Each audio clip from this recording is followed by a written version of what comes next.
2024년 6월 27일 목요일입니다. 17시 05분 지나가고 있습니다. 히든풋볼 목요일 스타트하겠습니다. 안녕하세요, 박주영입니다. 안녕하세요, 박찬우입니다. 안녕하세요, 정용훈입니다. 네, 자 눈가리 형과 또 찬우 형과 함께 하겠습니다.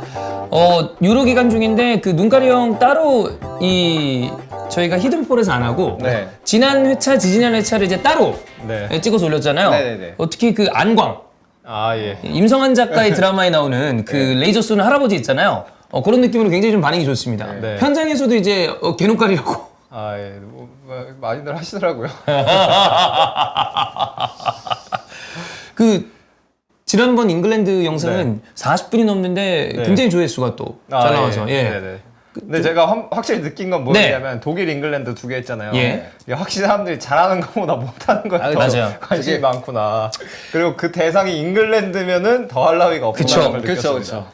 예전부터 그 약간 초미의 관심사는 다 잉글랜드인 것 같아요. 잉글랜드의 우승을 바라는 사람, 잉글랜드가 그냥 관심 있는 사람, 잉글랜드가 못하길 바라는 사람 다. 약간 잉글랜드가 우승을 너무 오랫동안 못했기 때문에 사람들이 이제 잉글랜드 이제 하는 걸 보고서 이제 못하면 이제 나가는 거. 그죠? 그걸로 이제 포커스가 딱 잡혀 있어가지고. 근데 이번 대회는 지난 대회들에서도 잘하건 못하건 간에 어쨌든 간에 결과가 좀 나왔는데 이번엔 진짜 안 나올 것 같으니까 사람들이 쉽지 않아요. 더 이제 관심을 갖고 얘기를 하는 것 같아요. 네, 이따가 저희가 대진도 체크를 해보겠지만, 뭐 일단 대진은 좋은 편이긴 하거든요. 잉글랜드 입장에선. 엄청 좋던데요. 네, 엄청 좋은데 또 몰라요. 그리고 저희가 이제 이번 유로는 외국인 분들이랑 함께 하고 있는데 네. 스페인 장영훈, 네. 자 그다음에 이탈리아 알베르토, 외국인인가요? 외국인이죠. 이번 대회 중에서는 외국인입니다. 말레이시아노 코레아노. 예. 그리고 잉글랜드 피터, 독일 플로리안, 그다음에 뭐 약간 다른 의미지만 튀르키예는 또 알파고와 다른 종류의 영상도 네. 찍고 있고, 그다음에 프랑스 파비앙이 있는데 아무래도 압도적으로 역시 또 잉글랜드 피터가 반응이 좋습니다. 네. 그 사람들이 잉글랜드를 놀리기를 굉장히 좀 좋아하고 그렇죠. 있기 때문에 네. 근데 진짜 못하긴 해요. 네, 굉장히 못합니다. 그렇습니다. 자, 뭐 어쨌든 오늘은 유로 16강 대진이 나왔기 때문에 대진 분석을 해야 되고요. 대진 분석하고 추가적으로 월드컵 아시아 지역 최종 예선 네. 조편성이 방금 전에 나왔습니다. 네. 방금 전에 나왔는데 지금 많은 분들이 채팅창에 이렇게 쓰는 것처럼 우리가 조편성이 A조나 C조에 비해서 좋긴 한데 뭐 오죽하면 걸프컵이 들어가 있는 거 아니냐. 뭐 이런 얘기까지 하거든요. 우리가 순서를 뭐부터 할까요? 조편성부터 할까요? 그렇죠. 그게 네, 이걸 좀 먼저 핫하니까. 할까요? 네, 예, 그렇죠. 그거부터 하겠습니다. 네. 자, 2026 이제 북중미 월드컵 아시아 지역 최종 예선 조편성이 완성이 됐습니다. A조, B조, C조 이렇게 세 개 조인데 우리는 B조에 들어갔어요. 네. A조부터 보겠습니다. A조는 이란, 카타르, 우즈벡, 아랍에미레이트, 키르기스스탄, 그다음에 북한입니다. 여기 조가 조금 뭐 쉽지는 않아요. 여기 까다로워요. 까다로워요. 특히나 여기는- 뭐 북한도 좀 괜히 좀 그러니까 북한은 그냥 전력으로 봤을 때 까다로운 팀이 아닌데 그냥- 만약에 우리가 여기 들어갔으면 네. 그냥 관계 때문에 그렇죠. 뭐 경기 또 원정 경기 또 어떻게 할 건데 이게 존재가 까다로워요. 네. 그냥 위에 있는 것 자체가 좀 까다로운 네, 친구들이기 그렇죠. 때문에. 그리고 이란도 쉽지 않잖아요. 네, 이란도 뭐 제일 까다로운 상대 중 하나니까. 그리고 요즘에 카타르가 또 대표팀 잘하니까. 레벨에서 또 네. 괜찮기 때문에 네, 이번에는 우리가 어쨌든 간에 이 포트가 이란, 한국, 일본 이 세 개가 나눠지게 돼 있어가지고 다행히 이제 우리 이란이랑 계속 만났잖아요. 맞아요. 월드컵 최종 예선에서 계속 이란이랑 만났는데 예. 이번에는 아예 안 만나게 그 설정이 돼가지고 그거는 일단 다행스럽게 됐는데 만약에 이란 대신 한국이 여기 들어갔으면 카타르 까다롭고 우즈벡 까다롭고 북한 여기는 원정 경기를 어떻게 치러야 될지 모르겠고 그렇습니다. 나는 안 좋아 그냥. 네. 자, 그다음 우리 말고 딴 쪽도 하나 보겠습니다. C조 볼게요. C조는 일본, 호주, 사우디. 일단 여기부터 빡세요. 일단 뭐 말할 거 일본, 호주, 사우디. 네. 이거 빡세죠. 부담되고 바레인, 중국 있고 인도네시아 있는데 신태용 감독의 인도네시아도 쉽지 네. 않은 조에 걸렸습니다. 어렵죠. 어렵죠? 근데 이 조에서는 그러니까 인도네시아가 어쨌든 전력이 제일 약한 편이기 때문에 예. 좀 쉽지 않은 조인데다가 근데 일본이랑 호주랑 여기도 너무 자주 만나. 진짜 자주 붙어요. 네. 맨날 무슨 같은 조야 보면은. 자, 그래서 어쨌든 C조도 굉장히 까다롭고 우리가 까다롭다고 생각되는 팀들이 그래도 다 빗겨 나갔습니다. 네. 대한민국, 이라크, 요르단, 요르단 하니까 갑자기 크린스만이 생각나네요. 네. 그다음에 오만, 팔레스타인, 쿠웨이트. 그러니까 이렇게 되다 보니까 당연히 좀 느낌이 이거 뭐 걸프컵이냐 이런 이야기는 나오고 있습니다. 아마 그래도 A조, C조 생각하면 우리가 좀 쉽죠? 제일 낫죠. 그나마. 네. 아니, 너무 괜찮은 이 조 자체는. 우리가 이제 아시안컵에서 요르단한테 져가지고 솔직히 좀 이라크 요르단이면 좀 어렵지 않나. 근데 딴 조들 보면 카타르, 우즈벡, 호주, 사우디 보단 이라크 요르단이 낫죠. 저는 개인적으로 그건 어떤가 싶습니다. 아예 우리가 그 이들과 좀 그 타협을 본 다음에 야, 그 원정 한 달 잡아가지고 다 하자. 코로나 때 했던 것처럼. 네, 그냥 싹 다 하자. 그래서 이라크, 요르단, 오만, 팔레스타인, 쿠웨이트 해가지고 그 일주일에 한 2경기에서 한 경기 반 정도 해서 한 달에 다 해버리는 게 낫지 않습니까? 왔다 갔다 하면 힘들어. 근데 그러면 나는 오히려 한국 팀이 오히려 불안해하지 않을까? 한 달 동안이나 그 중동에 가 있으면. 그것도 그렇네요. 네네네. 국제 정세의 영향을 받으니까. 아니 진짜 이거 걸프컵에 그러면 이제 참여를 하는 거나 마찬가지인데 쉽지가 않다. 이 중에서 그나마 까다로운 팀을 고르자면 어디를 꼽을까요? 이라크나 요르단이 되겠죠? 저도 이라크, 요르단, 그 다음에 뭐 굳이 하나 더 꼽자면 쿠웨이트 정도. 쿠웨이트. 네. 근데 원정 뭐 기후 같은 것도 있고. 근데 저는 그러니까 전력상으로 봤을 때는 확실히 제일 나은 선택이긴 한데. 네. 그냥 저희가 지난 아시안컵 때도 그렇고 좀 저는 약간 변수가 있다고 느끼는 거는 이 팀들이랑 하면은 그러니까 우리랑 전력이 비등한 팀은 사실 좀 없잖아요. 네. 비등하거나 뭐 약간 열세 이런 팀들이 없다 보니까 우리가 그 흔히 아는 월드컵 최종 예선 때 우리가 애먹는 흐름 있죠. 딱 상대 내려 앉아 있고 네네. 두 줄 해 있는데 우리는 지공에서 뭔가 그 상대를 공략하지 못해가지고 하다가 막 역습을 당하거나 해가지고 뭐 0대0 나오거나 아니면 지거나. 근데 그런 흐름으로 가기는 사실 상대가 조금 더 좋은 것 같아서 홈일 때도 그렇지만 이제 특히 원정일 때 그리고 약간 이제 뭐 말씀드렸던 것처럼 기후라던가 이런 게 영향이 있어서 그러니까 뭐 저희가 뭐 지겹도록 얘기하지만 결국에는 좀 감독 빨리 정해서 맞아요. 네, 그런 부분에서 좀 뭐 선발 명단부터 좀 안정화시킬 필요가 있지 않나 싶습니다. 그러니까 지금 저희가 이렇게 그래도 낫다라는 이야기를 하다가 막상 열었는데 우리가 지금 우리 전력이 제대로 안 갖춰져 있으면 지금 사실 우리가 감독이 제대로 정해져 있지 않은 상태로 몇 달을 표류하고 있는 겁니까? 그렇죠. 네. 그런 걸 생각하면 새 감독도 굉장히 중요하긴 한데 저는 그 생각은 좀 들어요. 이 이라크, 요르단, 오만, 팔레스타인, 쿠웨이트가 이전에 그 중동이란다. 중동 팀들이 많은 조들이 뭐가 특징이 있냐면 막 그래서 우리가 이거 우리 원정 가서 못 이겼어? 홈에서 겨우 이겼어? 이러고 있는데 지들끼리 무지하게 비깁니다. 무승부가 엄청 무승부예요. 네, 자기들끼리 막 0대0, 막 1대1, 0대0 노잼 경기하다가 승점을 지들이 이렇게 만들어서 우리한테 줘. 그거는 우리가 좀 유리한 부분이 있지 않나. 저는 그래서 다 이제 원정 경기를 치렀을 때 저는 한 2승만 하면 된다. 원정 2승만 해오면 홈에서 설사 한 경기 삐끗했다 하더라도 네. 4승 챙기고 2승 챙기면 6승 정도 거두면 그러면 저는 나간다. 굉장히. 네. 왜냐면 여기 조 2위까지 나가거든요. 월드컵 본선에. 예.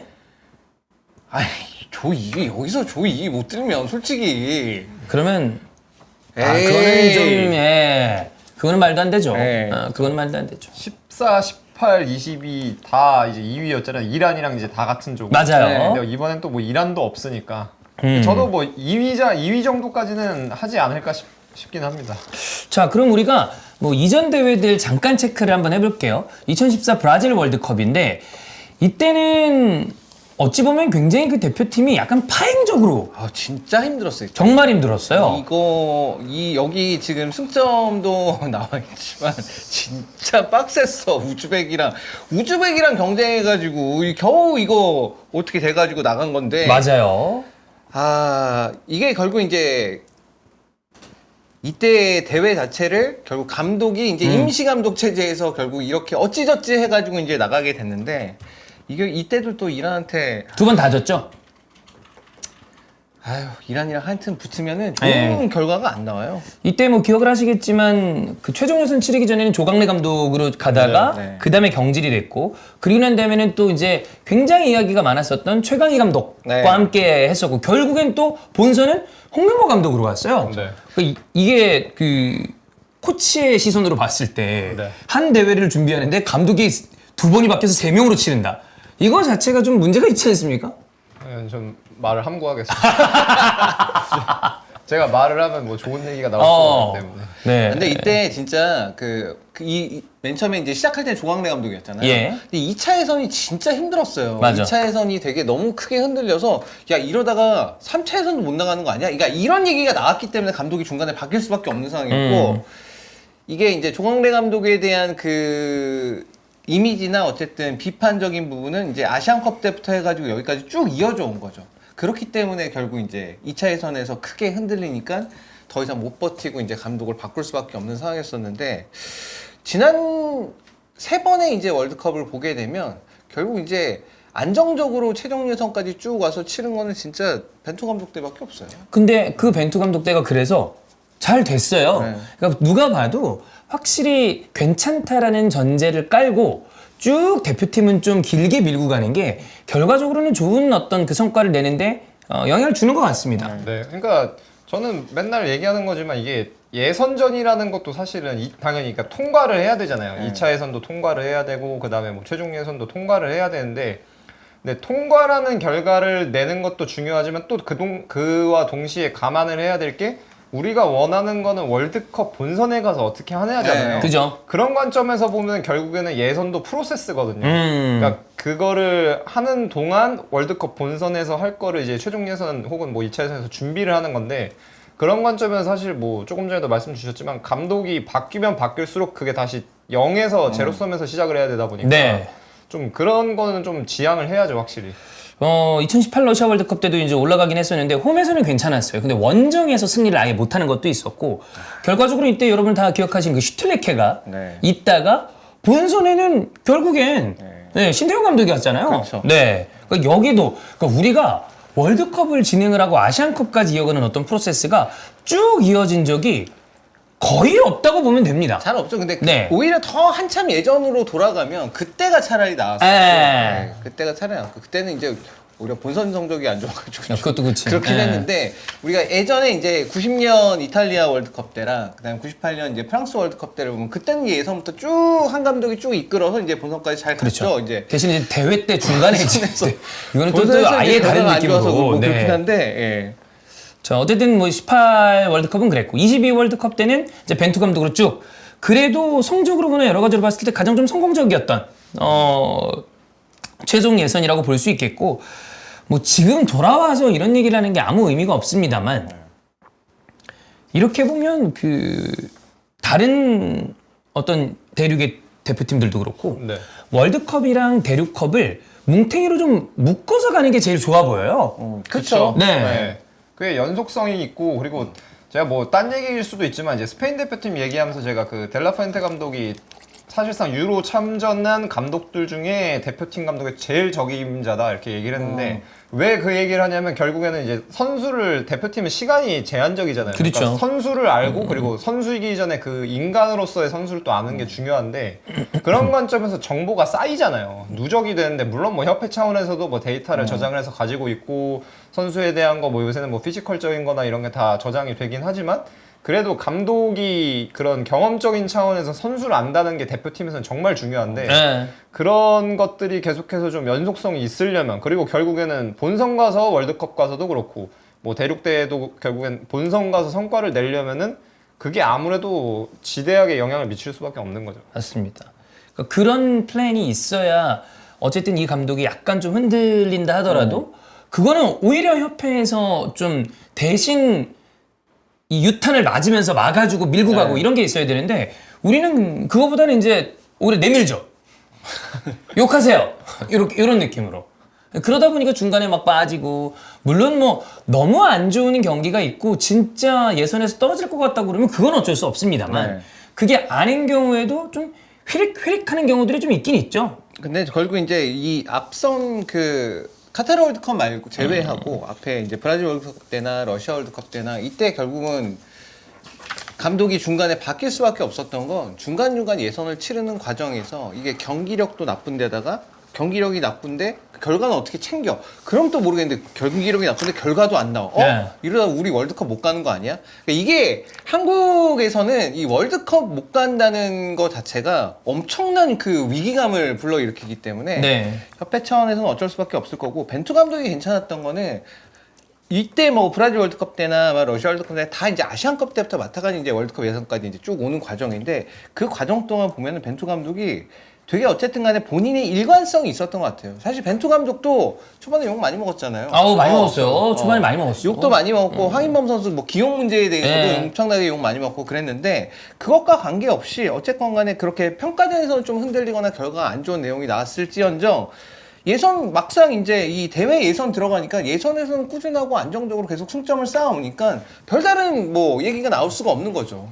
저는 제일 기억에 남는 게 이제 큰정우 형. 아, 이걸로 네. 진짜 제 월드컵 본선 가기 전까지 제 주변에서도 저한테 엄청 물어봤어요. 아, 도대체 왜 쓰는 거냐? 왜 쓰냐? 그리고 이제 K리그 팬인 경우에는 이제 저한테 많이 또 물어보고 뭐 했던 게 근데 이명주 신주전 왜 안 쓰고 왜 정우영 쓰냐? 그리고 한일전 그거 저거 뭐죠? 동아시아컵? 네, 동아시안컵 할 때 한일전 했을 때 그때 권경훈 선수 아마 6번 썼을 거예요. 그랬더니 그때도 이제 난리가 나가지고 왜 뭐 K리그에서 안 뽑으면서 이거를 왜 한일전에서 왜 이런 실험을 하냐 해가지고 막 완전히 거의 막 폭격을 당했었죠. 네네네. 폭격을 당했었는데 근데 결국에는 이제 시간이 흐르고 와서 보면은 아까 말씀드렸던 것처럼 그것도 한 프로세스고 근데 그게 경기를 이제 보통 그렇게 하니까 이거 실험해서 경기를 던졌다.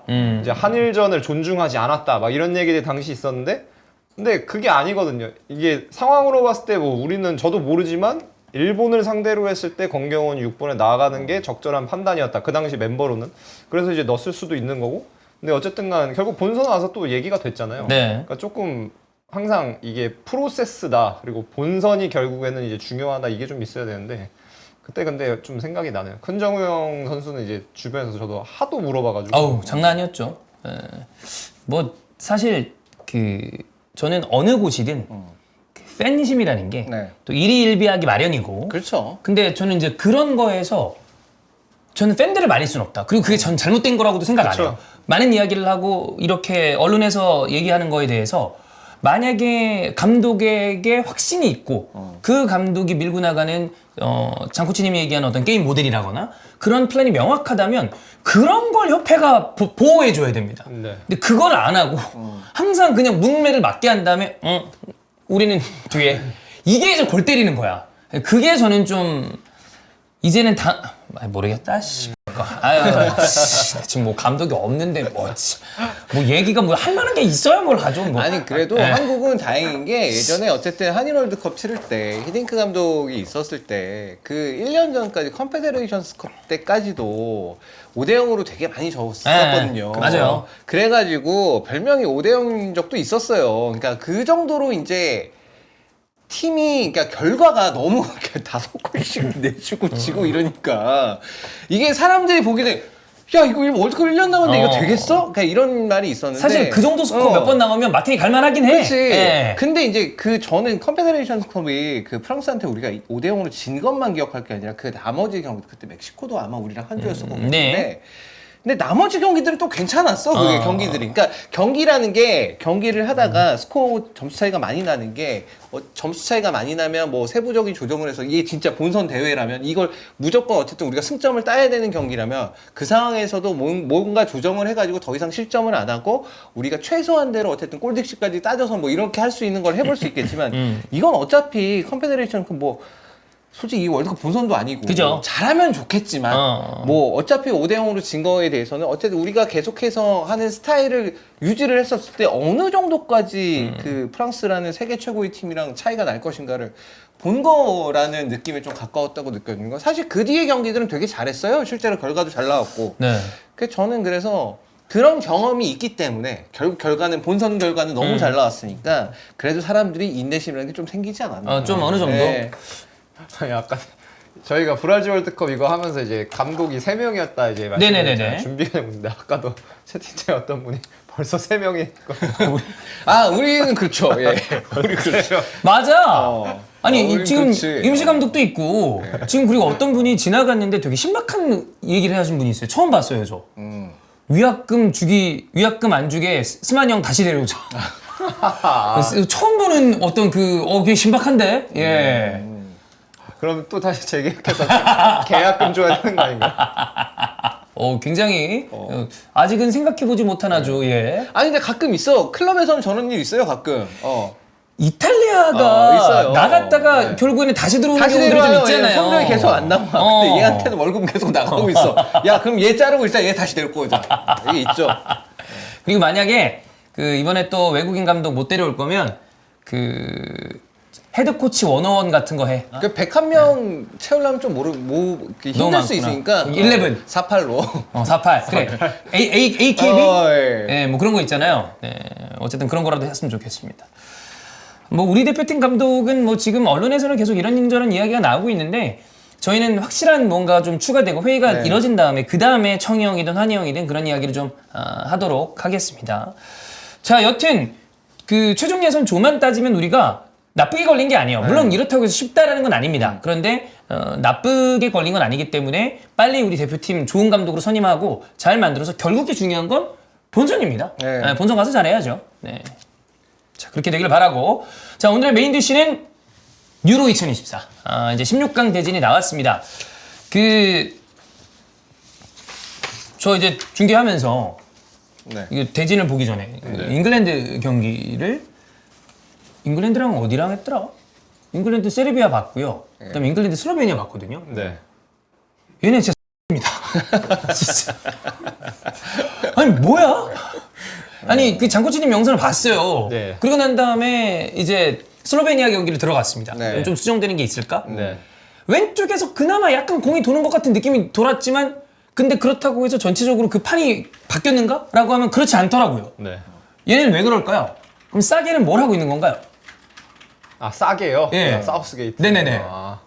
뭐 모르겠습니다. 저는 뭘 하는지 모르겠어요. 네. 아니, 저도 보고 좀 그러니까 그게 그 제가 계속 말씀드린 게 그였잖아요. 상대가 5-4-1로 하면은 이번 유로가 특히 또 5-4-1, 5-3-2가 5-2-3이 워낙 많아요. 많죠. 엄청 많아요. 네. 그러니까 조금 약간 중위권 이렇게 약체라고 생각이 되면 다 그렇게 하거든요. 거의.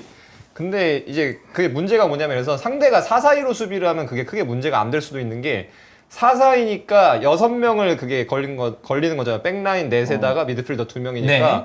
그렇게 되면은 상대가 그래서 4-4-2면은 4랑 2기 때문에 6대6이 돼요. 그러면은 그 4명만 만약에 4명이 있다고 하면은 백라인이 포백이니까 4명이니까 4대4가 돼요.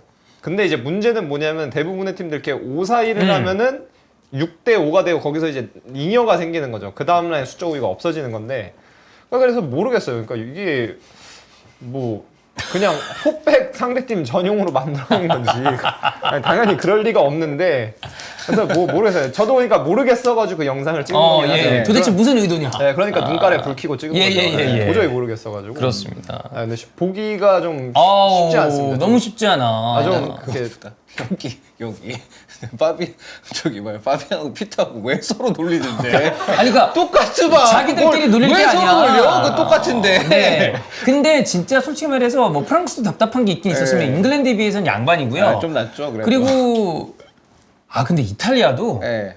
이게- 이탈리아도 만만치 않아요. 네, 이탈리아도 예. 이거 지금 독일, 스페인 정도 제외하면 다른 팀들이 차라리 우리가 생각하는 3위로 올라온 팀 혹은 그 다크호스라고 불렸었던 팀들 뭐 예를 들어 오스트리아라거나 네. 저는 그 중계한 것 중에 제일 재밌게 경기하는 팀은 조지아였어요. 아, 조지아 컨셉이라도 재밌고, 확실하더라. 예. 딱 내려앉아있다 카운터 빡치고. 네. 그게 차라리 낫지. 근데 저는 그러니까 조금 디테일은 다르긴 한데 잉글랜드가 지금 가진 문제는 뭐냐면 저는 그러니까 보통은 원래 저희가 지금도 월드컵 예선 저희 거 얘기하면서 선두 선발 이런 거 얘기를 했잖아요. 네네. 근데 저는 그래서 보통은 대표팀 감독의 경우에도 이제 클럽 경우에는 이제 선발 라인업이랑 마찬가지로 선발 명단에는 사실 그렇게 뭐 이렇게 얘기를 안 하는 편이에요. 그리고 왜냐면 어차피 그게 저도 정보가 없기 때문에 이 사람이 무슨 기준으로 이걸 뽑았는지 몰라서 그치. 경기를 대회가 끝나봐야 안다 이제 이런 관점인데 잉글랜드는 어쨌든간 지금 저희가 또 3경기를 봤잖아요. 네. 그런 관점에서 얘기를 해볼 만한 부분은 뭐냐면 일단은 저는 조금 잘못 뽑지 않았나 싶어요. 그러니까 왜 잘못 뽑았다고 얘기하냐면은 이게 스페인이 그러니까 유로 2016 이때쯤 가지고 있던 문제거든요. 이거는 이제 그 하비르 미냐누가 여기 한국 그 코치로 있을 때도 이제 컨퍼런스에서 얘기도 했던 부분인데 자기들 그때 막 영상 분석하고 한 거 하면서 보여줬는데 그러니까 쉽게 얘기해서 선수 구성 자체가 뭐냐면은 다 자기 발로 공을 받고 싶어하는 선수들이 너무 많아요. 그러니까 예를 들어서 포든, 메이비 사카 정도 예외. 그러니까 수비를 다 끌고 공에 다가오는 유형의 선수들이에요. 벨링엄도 그렇고 뭐 데클랑의 경우도 그렇고 그 다음에 이제 앞선 같은 경우도 포든이 측면이기 때문에 포든도 마찬가지고 그러면은 근데 문제가 뭐냐면은 그러면 그 제가 맨날 얘기하는 양자택일이 안 걸려요. 그러니까 예를 들어서 과거면은 뭐 남아공 월드컵까지면 예를 들어서 스페인 대표팀의 경우에는 뭐 페드로가 있다든지 네. 아니면 페르난도 토레스가 있다든지 이런 식으로 상대 뒷공간에 대해서 지속적으로 위협을 줄 수 있는 선수들이 구성이 돼야 되거든요. 근데 보통 그 선수들은 이제 약간은 상대적으로 뭐라 그러지? 대중이 봤을 때는 축구 잘한다는 소리 좀 덜 듣는 선수들이에요. 아. 왜냐하면은 공이 없이 뭘 하느냐가 중요한 그렇죠. 선수들이니까. 그렇지. 보통은 공을 가지고 이게 수비를 제끼고 막 슈스팅을 때리고 어시스트를 했냐를 보니까. 근데 선수 구성 자체가 그 관점에서 좀 밸런스가 맞아야 되고 제가 얘기하고 싶은 건 특히 아놀드를 굳이 미드필더로 쓸 거면은 그게 무조건 동반이 돼야 돼요. 아놀드가 미드필더로 리버풀에서 뛰어서 왜 먹히는 거예요? 살라 뒷공간 가지 계속 그렇지. 왼쪽 오른쪽 다 뒷공간 중앙부터 다 뒷공간을 계속 쑤시니까 그게 거기서 양자택일 끊임없이 걸리는 거죠. 이거 뭐 메갈리스터가 받으러 오면 이거 앞으로 나가면은 등 뒤로 그냥 뒷공간으로 집어넣어 버리고 그게 걸려야 되는데 잉글랜드는 전반적으로 지금 선수 선발 명단 자체가 단조롭네요 그러면. 다 공에 다가오는 선수들이에요. 아. 나한테 공이 와서 그러니까 뭐 쉽게 얘기하면 내가 포지션을 소모하는 선수가 돼야 돼. 그러면 뭐 오늘이 잉글랜드 특집은 아닙니다만 이야기를 잠깐 나왔으니까 혹시 이번에 선발이 되지 않은 선수 혹은 지금 사우스게이트 감독이 뽑았지만 서브에 주로 머무는 선수 중에 지금 장코치님이 얘기하는 스타일의 선수가 누가 있을까요? 좀 공간을 찾아 들어가는? 그러니까 예를 들어서 저는 구체적인 뭐 예를 들어서 지금 뭐 스털링 말씀 주셨는데 뭐 스털링 같은 경우 사실 어느 정도 얘기가 될 수도 있고 그러니까 저는 저번에 러시아 월드컵이 저는 딱 그게 밸런스가 밸런스. 좋았다고 아하. 생각해요. 물론 그때는 이제 3-5-2 했었고 뭐 델레알리 나오고 막 이렇게 막 했었는데 이제 링가드 그때 선발로 막 나오고 했었잖아요. 그러니까 링가드도 뭐 K리그에서는 공 많이 받고 오긴 하지만 기본적으로 링가드, 델레알리 이런 선수들은 다 이제 그 양자택일을 걸 수 있는 선수들이거든요. 그런 관점에서는 밸런스가 좋았는데 그냥 저는 솔직히 그렇게 생각해요. 그러니까 포지션 플레이를 해서 구체적으로 선수들이 있어야 되는 위치만 조금 수정을 하면은 예를 들어서 뭐 사카를 안 넣고 예를 들어서 팔머를 넣는 거죠. 팔머를 넣어서 첼시에서 하는 것처럼 벌려서 받는 게 아니고 이제 하프 스페이스로 포켓으로 좁혀서 받게 하면은 그럼 오른쪽 풀백인 워커가 한 라인 위로 올라가는 거죠. 그러면은 예를 들어서 팔머가 받으러 와서 센터백 끌어당겨지면은 워커가 그때 뒷공간으로 가는 들어가고. 거죠. 네. 그렇게만 해도 위치를 구체적으로만 조금만 더 부여해도 그게 걸리거든요. 그렇죠. 근데 이제 그 장치가 안 보이니까 좀 그냥 보셨을 때도 굉장히 답답하고. 이거 뭐야 이거 뭐 하는 거야? 뭐 이렇게 느껴지는 거죠. 네. 지금은 막 어제 또 링가드가 네. 득점을 했는데 링가드 넣어야 되는 거 아니냐 그런 얘기도 나오고 있습니다.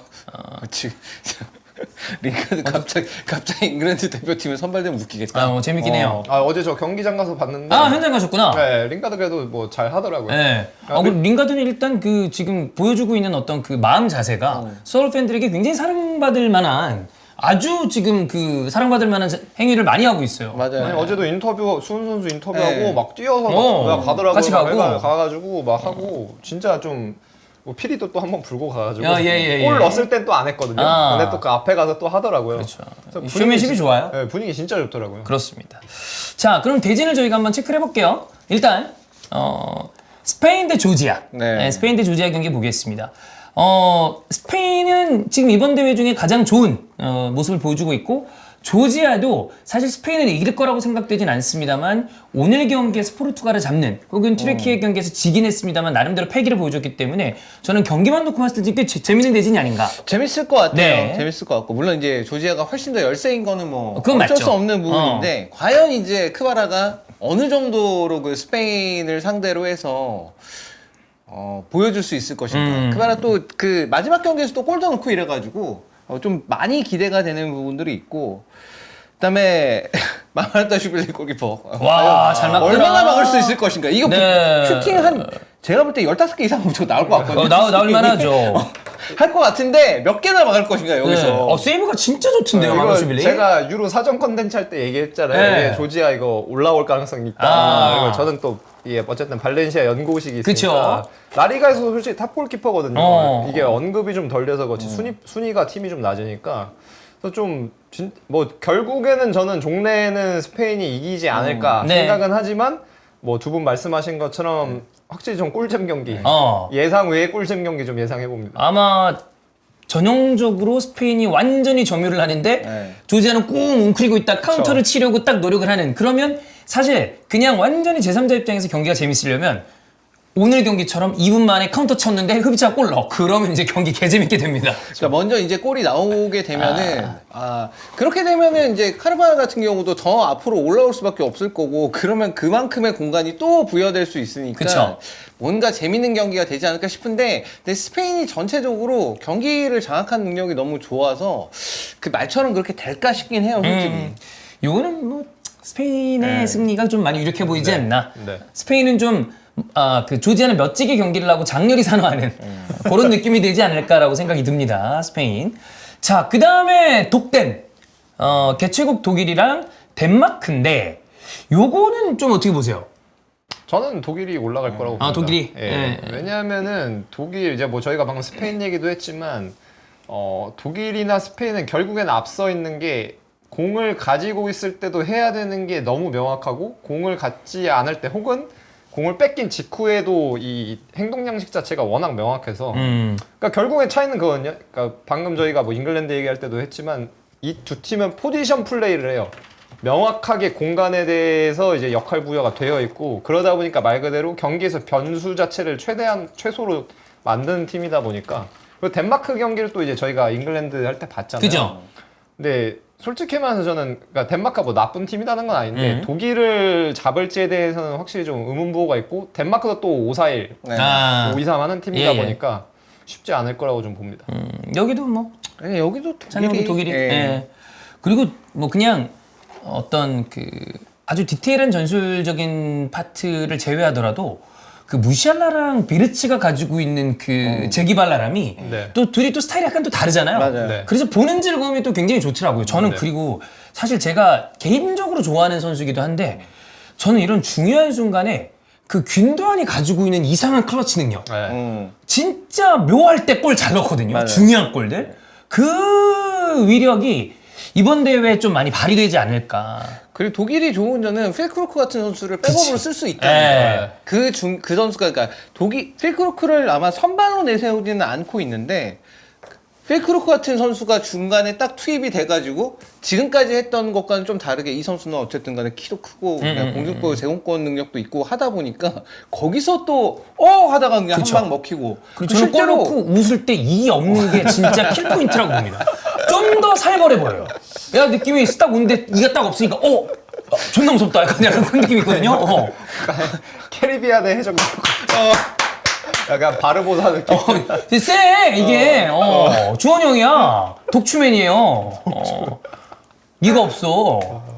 어쨌든 근데 여기가 이제 굳이 따지자면 리디거가 지금 부상 얘기가 좀 있고 그 다음에 타가 경고 누적으로 나오지 않기 때문에 센터백을 누구로 쓸 것인가 그거는 이제 체크를 한번 해봐야 될 것 같습니다. 네. 근데 여기도 아무래도 독일이 좀 네. 정배가 아닌가. 네.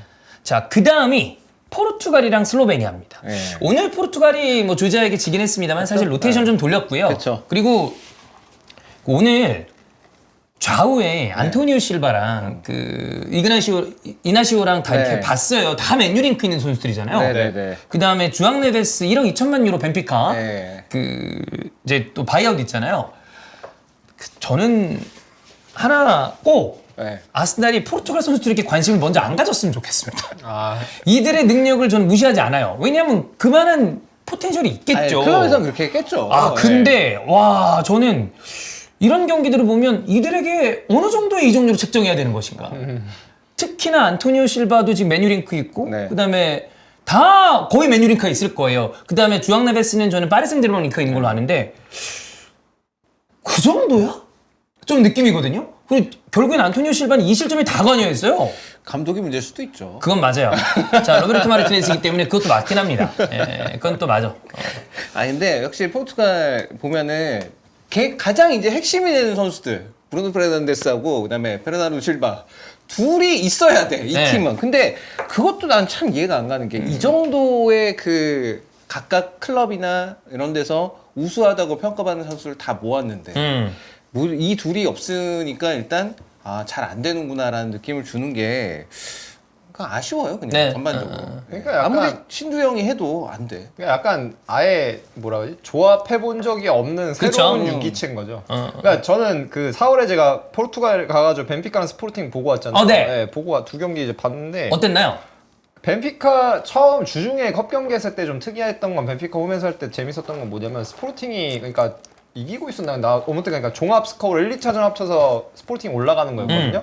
그러니까 재밌었던 게 뭐였냐면 벤피카 센터백 조합이 오타멘디랑 이거 뭐야 안토니오 실바예요. 네. 둘 조합인데 보통은 이제 지고 있고 공을 최대한 앞으로 빨리 보내야 되니까 보통의 팀들이 선택하는 거는 골키퍼에서 그냥 바로 네. 예, 넘어가는 거잖아요. 근데 벤피카는 이 경기에서 어떻게 했냐면은 공을 이제 골키퍼가 잡고 나면 최대한 빨리 안토니오 실바한테 연결해요.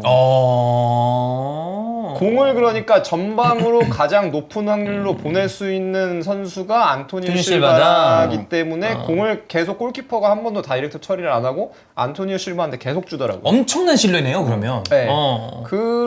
그게 좀 저도 좀 되게 인상 깊었어요. 왜냐하면 보통 그렇게 안 하잖아요. 네, 그 상황 자체가 일관적이니까 하는데.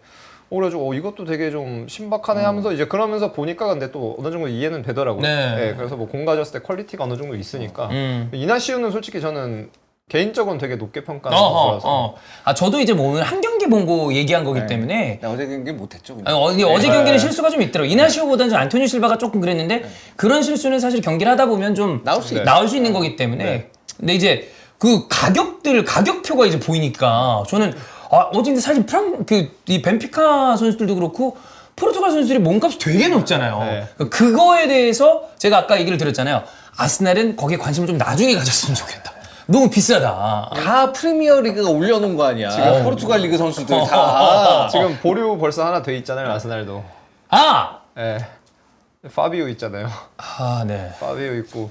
네, 이게 제가 히든풋볼에도 저번에도 한번 얘기했는데 이게 특히 스페인 쪽에서가 얘기 많이 하는 게 포르투갈 애들은 잘 팔린다라고 얘기를 해요. 그러니까 되게 장사를 그러니까 인지를 잘 시켜놔서 잘 팔린다라고 하는데 그러니까 뭐 비싼 거죠. 근데 저는 개인적으로는 원래 주전조가 나오고 그리고 그 아까 또 좋은 센터백들 뭐 저야 한 경기 가지고 이제 반 녹으로 제가 얘기를 한 건데 그거를 떠나서 저는 오늘 새벽에 느꼈습니다. 그래도 아직은 페페다. 네, 그 앞에. 그렇죠. 아니 페페는 이번 대회 들어서 잘해.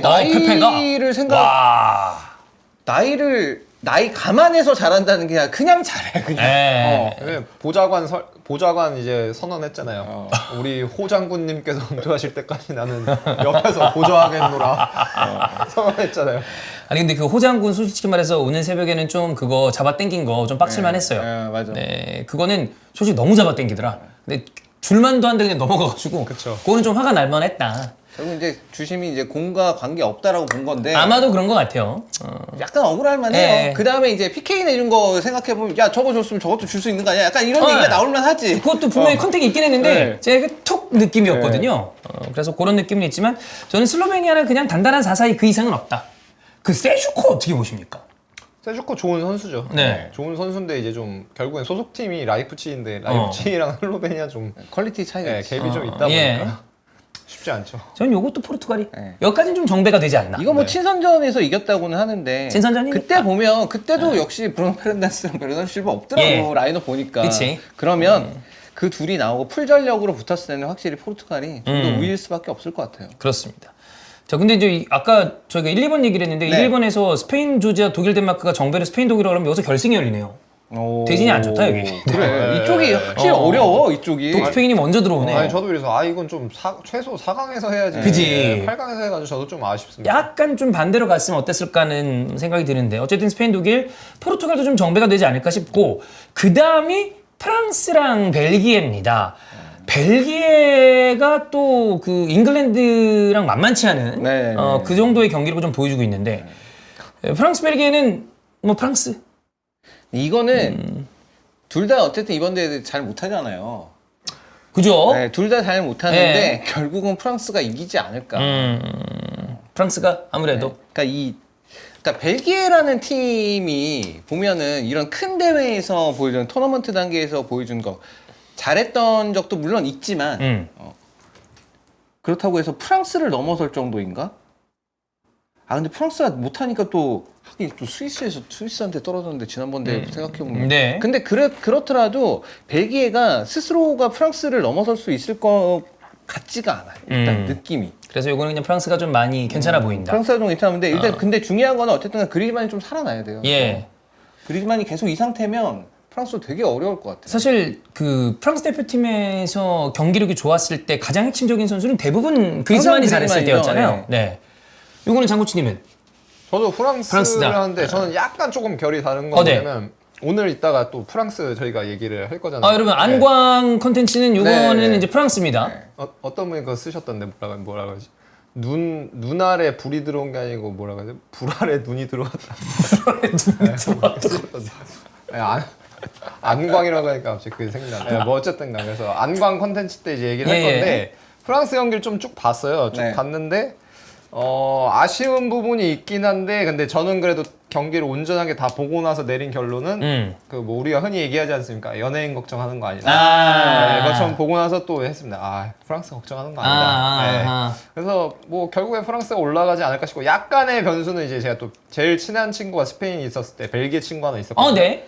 근데 벨기에는 또 약간 그 프랑스랑 붙으면 약간 그 한일전처럼 그 엑스트라로 붙는 그 열정 같은 게 좀 있습니다. 라이벌리가 있어가지고 되게 이기고 싶어하는 게 있어가지고 네.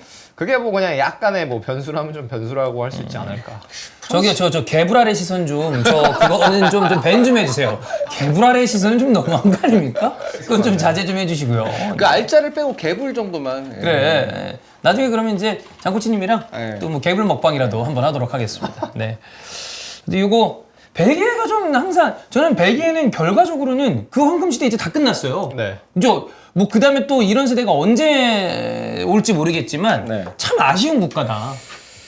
이게 세대를 진짜 말씀 주신 것처럼 한번 다음 세대로 넘길 때가 됐죠. 근데 확실히 그래도 벨기에도 좀 길게 봤을 때 긍정적인 거는 이게 세대 단위로 밑에 이렇게 지금 짱짱하게 포진을 쭉 하고 있어가지고 뭐 벨기에 리그 다들 아시나요? 약간 그러니까 최근 유럽 축구 흐름을 보면은 과거에 리그왕이 가졌던 그 선수 수출국의 입지가 조금 벨기에 쪽으로 사실 넘어가는 감이 네. 있잖아요. 뭐 리그 막론하고. 네.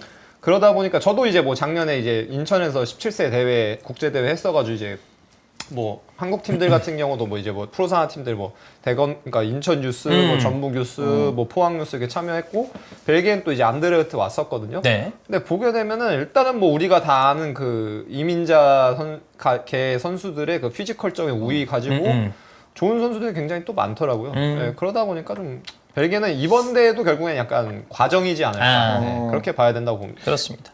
오펜다를 중용했으면 좋겠어요. 저는 오펜다 좋던데. 왜 안 쓰는지 잘 모르겠어. 그렇게 안 쓸 이유가 없거든. 자, 이쪽 라인이 사실 어려운 팀들이 많은데 아마도 우리가 생각하는 정배가 좀 나올 가능성이 크지 않나. 네. 그래서 뭐 스페인, 독일, 포르투갈, 프랑스, 벨기에는 뭐 쉽지 않겠지만 그래도 프랑스 쪽이 좀 더 유리해 보이고요. 여기 근데 8강 가면은 다 어우, 네임밸류가 다 장난 아니야. 슈퍼 빅매치입니다. 자, 그다음 반대쪽으로 갑니다. 루마니아, 네덜란드인데 은근 루마니아가 꽤 이번 대회 괜찮게 하고 있어요. 재밌었어요. 재밌었는데 네. 첫 경기만 우크라이나를 크게 이겨가지고 확 했다가 두 번째, 세 번째는 약간 좀 아쉽다. 네. 이런 결과로 끝났죠. 그리고 네덜란드는 뭐 앞쪽이 공격 라인이 좀 아쉽긴 합니다만 뭐 후방 라인에서 좀 나쁘지 않은 모습. 근데 이제 오스트리아한테 패배를 하면서 거기 좀 꺾인 느낌이 들죠. 네. 네덜란드 좀 어떻게 보십니까? 저는 네덜란드 그래도 나쁘지 않다고. 괜찮다. 네, 뭐 미드필더 대회 직전에 조금 뭐 전력 이탈도 있고 하긴 했는데 일단 근데 전 네덜란드가 재밌는 건 이제 학포를 이제 완전 왼쪽에서 원어원 네. 옵션으로 그쵸. 쓰더라고요. 네. 그래서 그거가 근데 또 생각보다 꽤 괜찮아서 음. 아웃풋이 괜찮아가지고 보는 재미도 좀 있고 개인적으로는 좀 이제 데파이가 결국에는 좀 어떤 형태든지 뭐 프리킥이 됐든지 필드콜이 됐든지 좀 골을 넣어야 되지 않을까 싶은데 예. 지금 헤어밴드 아이템이 낀 효과를 좀 못 보고 있어요. 이거 앨런 아이버스 메타야. 네, 어제도 저희가 이제 요 얘기 네덜란드 얘기했거든요. 네. 그래서 저는 데파이가 컨셉을 진짜 너무 잘 잡고 나왔다. 완전 NBA 스타 보는 것처럼. 막 그 느낌 머리랑 다 해갖고. 어쨌든 오스트리아 할 때는 그 되게 멋있게 골 하나 넣었잖아요. 예. 그래서 그거를 한두 골만 더 넣었으면 걔 헤어밴드 장사했으면 그거 엄청 많이 팔렸죠. 팔렸더라고. 팔렸죠. 네, 그 얘기를 했는데. 생각해보면 데파이가 인테리어를 떨구고 그 다음 경기에서는 안 나왔어요. 본인 부상으로. 참 근데 네덜란드가 3위로 올라왔는데 대진운이 루마니아랑 붙고. 네. 그래서 가끔 이런 팀들이 우승하나? 약간 지난 뭐 예전에 포르투갈 네. 택배죠. 3위로 포르투갈이 우승해 조별리그 통과했다가 이렇게 스멀 갔는데 저는 개인적으로 이번 네덜란드에서 좀 인상적으로 보고 있는 선수는 그 밀란에서 괜찮다라는 이야기를 뭐 듣긴 했습니다만 라인더스요? 라인드러스가 굉장히 열심히 뛰더라고요. 레인더스가 밀란에서는 더 아래 칸에서 활동 반경 자체가 예, 예, 아래 그렇죠. 칸이 조금 많고 어. 지금 이 대표팀에서는 더 위에서 조금 더 한 칸까지는 아니고 한 반 칸 정도? 아. 그 정도 위에서 움직이는데 그게 보니까 얘한테 딱 맞는 자리야. 이게. 그러니까 밀란의 다음 폰세카 감독이 이제 밀란 감독이 될 거니까 폰세카 감독은 이제 요걸 참고를 해야죠. 네. 그래서 뭐 미드필더가 지금 PSV 라인이랑 요 라인드레스 이렇게 합쳐가지고 뭐 사우턴도 그렇고 잘 쓰고 있는데 그 와중에 저는 라인드레스가 확실히 좀 눈에 좀 띄지 않나. 예, 그런 느낌이었습니다. 축구화도 혼자 시퍼런 거 신어도 잘 들어오죠. 보니까 저는 이제 외모가 약간 그 인도네시아계인가 봤더니 맞더라고요. 그래서 뭐 사실 프랑키 데용이나 트웬이 없긴 합니다만 저들 자체가 없이 이미 미드필더 구성을 한 게 좀 오래 됐었던 팀이라 예. 그렇습니다. 이건 아무래도 네덜란드 쪽이 좀 유리하겠죠. 네, 네덜란드. 자, 그다음 경기 내용만 놓고 봤을 때는 꽤 재밌을 법한 오스트리아 대 튀르키예입니다. 네, 이거는 저는 이거 찰 빠지는 게 너무 커요. 아, 그죠. 네, 여기 차란루가 사실상 미드필드에서 하는 일이 너무 많고 또 주장이기도 하고 그래서 차란루가 이 경기를 못 뛰는 건 튀르키한테 너무 불리한 상황이 돼버렸어요. 네.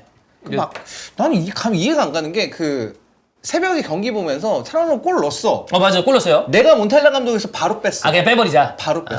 왜냐하면 카드 하나만 더 받으면 못 나오는 거니까 네. 어쨌든 1대0이면 솔직히 이게 비기더라도 그러니까 튀르키예는 나갈 수 있는 그쵸. 상황이었기 맞아요. 때문에 한 골 넣었어. 우리 이기자. 한 5분 뛰게 하다가 그냥 뺐을 것 같은데 결국 그 골 넣고 한 10분 조금 넘어서 카드 받았거든요. 차라우가.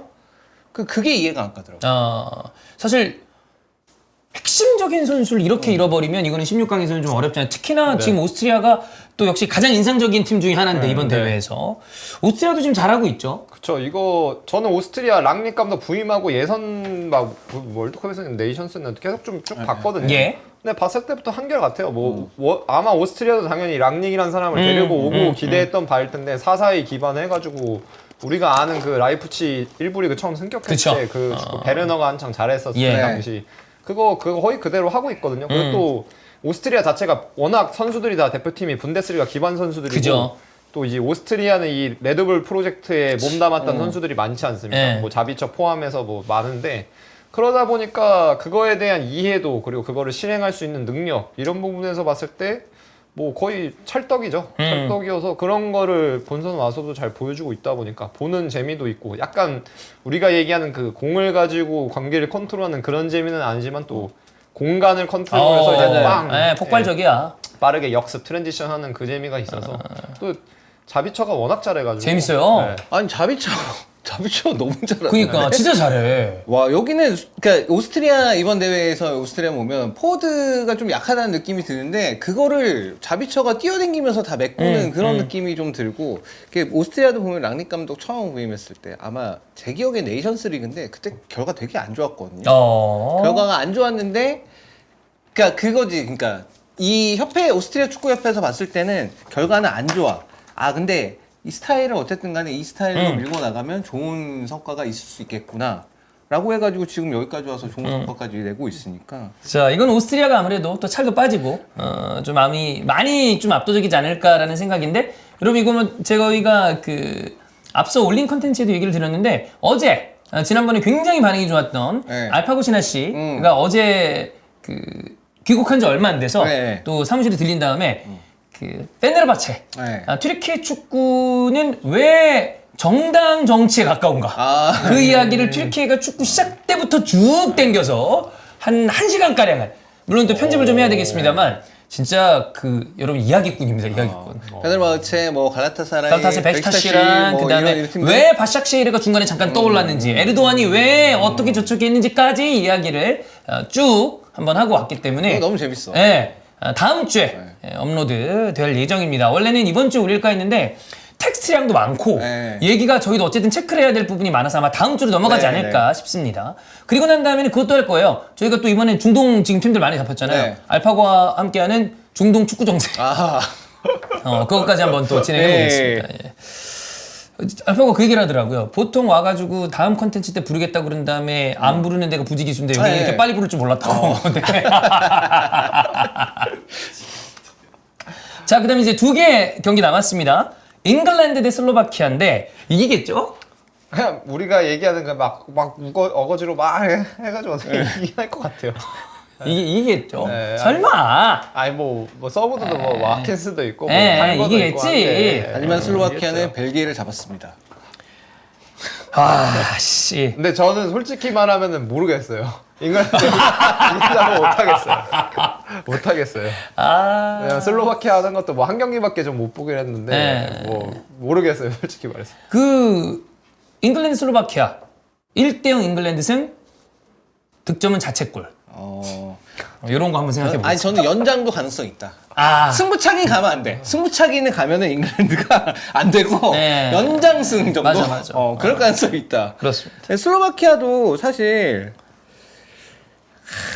그냥 뭐 그런데 어쨌든 간에 슬로바키아도 막 엄청나게 뭐 조직이 잘 돼 있고 막 잘하는 그런 느낌은 아니긴 한데 여기도 그 수비진들의 실수가 좀 있어요. 어쨌든 간에 그렇습니다. 기회를 좀 내주는 편인데 슬로바키아가 작정하고 좀 내려앉았을 때 잉글랜드가 그걸 뚫어낼 수 있을까에 대해서 약간 그런 게 있죠. 네.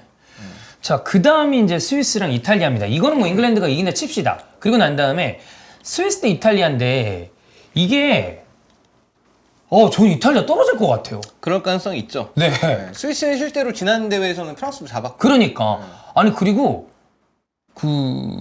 제가 원래도 감독으로 펩을 되게 좋아하는데 네. 전 이번 대회에 아케 하는 거 아니 저 아케란다. 아칸지 하는 거 보고서 와 이게 펩이 만지면 선수가 네. 아니 아칸지가 찌르고 돌아서 자카가 찌르면 그냥 박스 앞이에요. 근데 센터백이 그렇게 패스를 하니까 선택지가 너무 많은 거예요. 그죠? 이게 이제 좋은 감독 밑에서 이렇게 배우고 이러는 게 이렇게 많이 달라지는구나 사람이. 그래서 저는 지금 이번 대회 이탈리아의 경쟁력이 과연 스위스를 잡을 수 있을 것인가라고 한다면 저는 스위스에 걸 것 같습니다. 지금대로 하면 힘들죠. 네. 지금대로 하면 힘든데 또 보도상으로는 다시 또 백스를 쓴다. 뭐 얘기가 나오고 네네. 근데 애초에 나는 스팔레티 감독이 이해가 안 가는 거. 수비수를 10명 뽑아놓고서 백포를 한다는 게 아니 그럴 거면 그렇게 그 구성에 맞춰서 뽑든가. 애초에 대회를 백포를 메인 전술을 해서 갈 거면 그 본인 좋아하는 4-3-3을 메인으로 해서 갈 거면 26명 뽑는 걸 그렇게 뽑았어요. 네네네네. 뽑을 건 마치 3-5-2 할 것처럼 뽑아놓고서 수비수 10명 뽑고 윙어들 다 거의 다 안 뽑고 윙어 안 뽑았죠? 그렇게 해놓고서 정작 메인 대회 들어가는 4-3-3을 써버리면 선수 구성이 일단 안 맞는데 그냥 칼라피오리 혼자 잘해. 네. 칼라피오리랑 돈나루마 둘만 잘합니다. 아니 무슨 대회에 참가한 디펜딩 챔피언이 수비수 1명이나 골키퍼 1명만 잘하는 게 말이 되나 그게? 지난 대회에는 사실 뭐 스피나졸라나 키에사 막 이런 선수들이 잘했는데 네. 이제는 뭐 키에사도 그냥 그렇고 파졸리 잘하는데 왜 안 쓰는지도 모르겠고. 그 어차피 슬롯만 쓸 거면 그러면 26명 뭐하러 뽑아 그냥 야 우리는 깔끔하게 딱 18명만 가겠습니다 이렇게 하든가. 자, 근데 이제 칼라피오리가 못 나와요. 그럼 뭐 본조르노가 있으니까 뭐 어떻게든 쓰긴 쓰겠습니다만 글쎄요, 이탈리아가 과연 경쟁력이 있는지 좀 애매하다라는 생각이 좀 드는데 네. 그에 반해 스위스는 경기력이 꽤 안정적입니다. 네, 꽤 안정적. 요거 장코치님 어떻게 보세요? 저는 스위스. 스위스. 네. 어. 전 스위스 경기도 거의 스위스 언제부터 봤더라? 제가 자카를 꽤 옛날부터 좋아해서 예. 진짜 메넨글라드바흐 때 유니폼도 막 입고 사인 받은 것도 있거든요. 오. 예전에 스위스 대표팀 한국 왔을 때 13년도에. 그래서 스위스 대표팀 계속 보는데 뭐 계속 좋고 그리고 사실 그 페트코비치 감독 나가고 나서 감독 바뀔 때 약간 국내파로 이제 좀 계속 좀 밀고 있어가지고 이거 약간 괜찮나 했는데 또 괜찮더라고요. 그래서 계속 그 가지고 오고 있는 약간 국가적인 관점에서 축구 풍토나 이런 게 약간 계속 이어져 오고 있어서 그리고 이제 요새는 또 그렇잖아요. 이제 30대 선수들이 넘어가도 옛날이면 이제 32만 돼도 이제 이제 은퇴해야 되는 꺾인 노장, 느낌. 노장. 네, 근데 어쨌든 간 그게 그 순간적으로 낼 수 있는 훈련, 이 힘, 파워 같은 경우는 또 요새 뭐 훈련 방법이나 피지컬적인 접근이 워낙 좋아져서 유지가 되다 보니까 되려 초반 가서도 더 절정의 기량을 뽐내는 선수들이 있잖아요. 뭐 예를 들어서 이제 백스리로 대표팀 같은 경우 넘어왔을 때 뭐 리카르도 로드리게스 같은 경우도 마찬가지고 네. 뭐 자카 같은 경우도 그렇고 특히 이 왼발잡이 2명 자체가 이제 딱 그게 보이는 게 그러니까 뭐 자카는 또 아르테타랑 뭐 샤비 알론소랑 함께해서 그런 것도 있겠지만 그러니까 연차가 는 거죠. 축구라는 종목을 하는 연차가 이제 30 초반이 될도록 쌓일 만큼 쌓였다 보니까 경력이 빡. 네, 기술적인 거는 여전히 그대로 가지고 있는 거고 신체적인 것도 이제는 훈련적인 걸로 방법론적인 걸로 이래서 크게 이제 떨어지지가 않는데 이제 경험치가 말 그대로 그러다 보니까 이 판단의 질이 좋아진 게 확실히 좀 느껴져서 네. 예, 경기 보는 맛도 있고 그래도 이번 대회는 그래도 16강 여기서는 스위스가 이기지 않을까. 그러니까 조직력은 스위스가 꽤 괜찮은 편이고 이탈리아 같은 경우는 이제 백스리로 쓴다는 가정하 이것도 근데 칼라피오리 못 나오니까 백스리 쓰는 거 아니냐라는 그런 의심이 들 정도인데 저는 만약에 백포를 쓰고 싶으면 바스토니 쓰지 말고 만친을 쓰든가 아니면 가트를 쓰든가 그게 낫고 차라리 그렇게 쓸 거면 그게 낫고 본조르노가 어쨌든 간에 지난 시즌에 클럽 레벨에서는 꽤 괜찮은 모습을 보여줬던 선수기 때문에 바스토니 다시 왼쪽으로 보내고 그 다음에 디마르코가 왼쪽에서의 경쟁력 자체가 있는 선수예요. 원래는 원래 있는 선수인데 이 선수가 어쨌든 간에 뭐 부상도 있고 그래가지고 컨디션이 안 좋다고 하는데 디마르코가 안 될 것 같으면 그냥 캄비아소 걷다 써라. 그래, 캄비아소가 나아. 왜 굳이 캄비아소 자꾸 우측에 써가지고 무슨 명장 되고 싶어가지고 자꾸. 그냥 제가 인테르 감독할 때 스팔티 감독 엄청 욕했잖아요. 네. 그때랑 유사합니다. 그러니까 스파기 모드야 그냥. 좀 안 좋아. 모드여서. 근데 이제 만약에 그렇게 해서 백스리 쓰고 아다리가 좀 맞아 떨어진다. 그러면 저는 엄대엄 간다. 엄대엄 갈 수 있다. 개인적으로는 사실 이제 저희 어떤 컨텐츠적으로 그림을 봤을 때는 이탈리아가 올라가줘야 잉글랜드 대 이탈리아의 알베 피터 느낌으로 그쵸, 그림을 그쵸. 잡거든요. 네. 물론 어디가 올라와도 제가 봤을 때 이대로 가면 오스트리아한테 떨어질 것 같긴 한데 근데 어쨌든 그렇게 해서 올라가야 좀 재밌는 그림이 나오는데 글쎄요. 뭐 어떻게 될지는 뭐 일단 지켜보도록 하겠습니다. 지금 이렇게 봤을 때 우승국 하나씩 뽑아봅시다. 이제 토너먼트 대진이 나왔습니다. 찬우 형. 근데 우승은 결국 했던 나라 중에서 나올 것 같아. 완전 제3국이 나오는 게 아니라 그거는 유로가 가끔씩 그런 팀들이 이제 우승을 하기 때문에 예전에 덴마크라거나 덴마크도 있고 그리스도 그리스. 있기 때문에 네. 그런 팀들이 우승하긴 하는데 그런 느낌에 가장 가까운 팀은 사실 오스트리아긴 한데 네네네네. 근데 또 그게 막상 또 머릿속에 잘 안 그려진단 그치, 말이죠. 그건 그래. 오스트리아가 우승컵을 들어올린다. 이게 머릿속으로 또 잘 안 그려져요, 그게. 그래서 했던 팀들 중에 하지 않을까. 그리고 스페인, 독일 승자가 우승할 것 같아서 저는 일단 독일. 개최국 독일. 저도 친구들이랑 밥 사기 했는데 독일 했습니다. 독일. 네. 독일로 좀 많이 좁혀졌네. 마음은 스페인인데 개최국이라서. 개최국 버프. 독일이랑 스페인이랑 그럼 여기 8강에서 붙으면 그 홈버프 독일이 좀 세지 않나. 근데 최근에 스페인, 독일 했을 때 스페인이 되게 많이 이겼을걸요, 아마 근데? 둘이 맞붙었을 때는. 저 남아공 때부터 시작해가지고 좀 우세긴 한데 네. 그냥 뭐 봐야 될 것 같습니다. 솔직히 뭐. 그렇습니다. 저는 처음부터 이제 혹시 독일이 되지 않을까. 그건 그냥 정말 그야말로 개최국 버프 때문에 딴 거 뭐 분석적으로 생각한 게 아니라 그거였었는데 어떻게 될지 좀 지켜보도록 하겠고요. 네. 저희 컨텐츠를 위해서라도 잉글랜드가 좀 되도록이면 좀 뭐 못해도 괜찮아. 계속 좀 올라가야지. 여기서 중간에 이렇게 떨어지면 알베용도 마찬가지고요. 최대한 우리 독일, 스페인 그리고 프랑스, 잉글랜드, 이탈리아는 최대한 많이 올라가길 바랍니다. 근데 사우스게이트 감독도 똑같아요. 스팔레티 감독한테 제가 했던 비판이랑 비슷한 게 좀 선수 구성을 그렇게 많이 뽑았잖아요. 뽑았으면 좀 다채롭게 써봤으면 그러니까. 맨날 똑같은 되지도 않는 경기력이면 그거 좀 바꿀 생각을 해야 되지 않나? 뽑아놓고 안 써. 맨날 똑같은 애들만 그냥 복부 타듯이 그냥 똑같이 그렇게 선발 라인업 내면 거기서 어떤 변화가 생겼어요. 경기력이 그렇게 안 좋으면. 저는 근데 진짜 그 트리피어 레프트백은 못 보겠어요. 왼쪽으로만 가면 그냥 돌아버려. 막 멀미가 나요. 막 어지러워요. 막 두통이 와가지고 못 보겠어요. 그러니까 이안 라이트가 차라리 사카 왼쪽 사이드백 쓰라고 그러잖아요.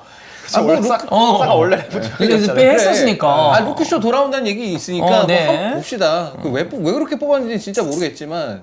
그렇습니다. 네. 자, 여러분 그러면 오늘은 개눈깔의 시선을 저희가 유로 들어와서는 영상과 함께 후 촬영으로 편집한 다음에 업로드하고 있기 때문에 그거를 바로 끝나고 찍을 테니까 오늘은 1프 라이브는 여기서 마무리하고요. 이제 하루 쉬고 이틀이구나. 네. 이틀 쉬고 일요일 새벽부터 그렇죠. 이제 16강이 들어가니까 그때부터 저희 함께 하도록 하겠습니다. 자, 그럼 오늘 히든블루 여기서 마무리하고 여러분 다음 라이브 때 뵙도록 하겠습니다. 고맙습니다. 감사합니다. 한여름의 축구 축제 유로 2024 TVN 스포츠